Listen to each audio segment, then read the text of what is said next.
আমি মান্তু। তোমাদের সবাইকে আমার এই ভিডিওতে অনেক অনেক স্বাগত। বাড়িতে ডিম আছে তো? ব্যাস, তাহলে আজকের এই রেসিপিটা একদম মিস করো না। আজ শেয়ার করতে চলেছি আমার favourite South Indian style egg curry, যা ভাত, রুটি, পরোটা, ডোসার সাথে অসাধারণ লাগে।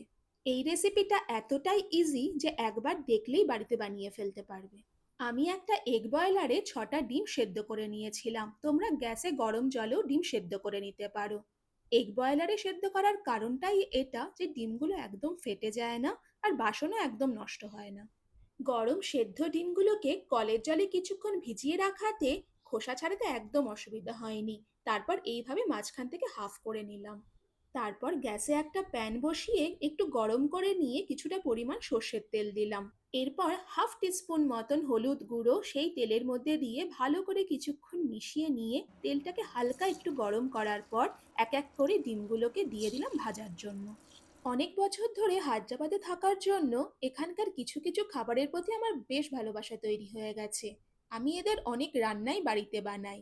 কিন্তু হ্যাঁ, যতই হোক বাঙালি বলে কথা, তাই নিজের কিছু টাচ সব সময় সাউথ ইন্ডিয়ান রান্নায় আমি অ্যাড করি। এখানকার এগ কারিতে বয়েলড এগকে ডাইরেক্ট কারিতে ইউজ করা হয়, কিন্তু আমি সবসময় আগে ফ্রাই করে নিই। ডিমগুলোকে একদিকে ফ্রাই করতে দিয়ে কিছুটা পরিমাণ নারকেলকে সামান্য একটু পরিমাণে জল দিয়ে বেটে নিয়ে একটু নারকেলের দুধ বের করে নিতে হবে।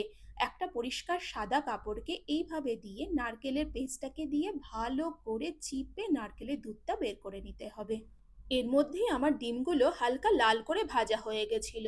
ডিম ভাজার ব্যাপারটা যে যার নিজের পছন্দের মতন করো, কেউ কড়া ভাজা ভালোবাসে, কেউ হালকা ভাজা।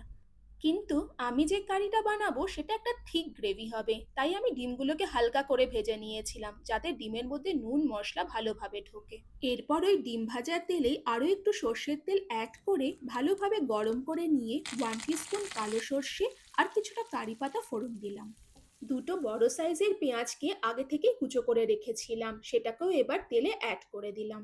মিডিয়াম ফ্লেমে পেঁয়াজটাকে কিছুক্ষণ ভেজে নেওয়ার পর পেঁয়াজটা যখন একটু নরম হয়ে এলো আমি অ্যাড করে দিলাম 1 টিস্পুন আদা রসুন বাটা। আদার পরিমাণটা এখানে একটু বেশি ছিল আর রসুনের পরিমাণটা একটু কম। এরপর এক এক করে কিছু ড্রাই মশলা যেমন হলুদ গুঁড়ো, ঝাল লঙ্কা গুঁড়ো, কাশ্মীরি লঙ্কা গুঁড়ো, জিরে গুঁড়ো, ধনে গুঁড়ো সবগুলোই 1 টিস্পুন করে অ্যাড করে দিলাম। মশলাগুলোকে ভালোভাবে পেঁয়াজের সঙ্গে একটু বেশ নাড়িয়ে চাড়িয়ে নিয়ে কিছুক্ষণ ভেজে নিলাম। তারপর পরিমাণ মতো নুন দিয়ে 3টে বড় সাইজের কুচনো টমেটো অ্যাড করে দিলাম। এই মশলা কষানোটা যেন পুরোটাই মিডিয়াম ফ্লেমে হয়, একদম হাই ফ্লেমে না। টমেটোটাকে কিছুক্ষণ নাড়িয়ে একটু ঢাকা দিয়ে রাখার পরই দেখলাম বেশ ভালোভাবে নরম হয়ে গেছে আর সাইড দিয়ে একটু তেলও বেরিয়ে এসছে। এরপর একদম অল্প পরিমাণে গরম জল অ্যাড করে আরেকবার কিছুক্ষণ নাড়িয়ে চাড়িয়ে নিলাম। ঠান্ডা জল একদম ইউজ করবে না, তাতে স্বাদ নষ্ট হয়ে যায়। গরম জল অ্যাড করে আরও একবার কিছুক্ষণ নাড়িয়ে কিছুক্ষণ ঢাকা দিয়ে রেখে দিলাম। গ্রেভি একটু থিক হবে, তাই জলের পরিমাণটা একটু কম রেখেই ওপর থেকে ভাজা ডিমগুলোকে সুন্দরভাবে সাজিয়ে কিছুক্ষণ নাড়িয়ে চাড়িয়ে নিয়ে আরও একবার ঢাকা দিয়ে কিছুক্ষণ রাখলাম যাতে মশলাটা ডিমের ভেতরে ভালোভাবে ঢুকে যায়। এরপর যে নারকেলের দুধটা বানিয়ে রেখেছিলাম সেটা কিছুটা পরিমাণে এখানে অ্যাড করে দিলাম।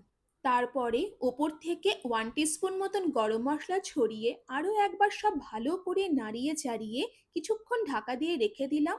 তারপরে গ্যাসের ফ্লেমটা অফ করে গরম গরম সার্ভ করলাম। এই সাউথ ইন্ডিয়ান স্টাইল এগ কারিটা যদি কোনোদিনও না খেয়ে থাকো অবশ্যই একবার বাড়িতে বানিও আর আমাকে কমেন্ট করে জানিও। ভালো লাগলে লাইক, শেয়ার আর প্লিজ চ্যানেলটা সাবস্ক্রাইব করো। সবাই ভালো থেকো, সুস্থ থেকো। আবার দেখা হবে তোমাদের সঙ্গে এই রকমই কোনো ভিডিওর মধ্যে দিয়ে।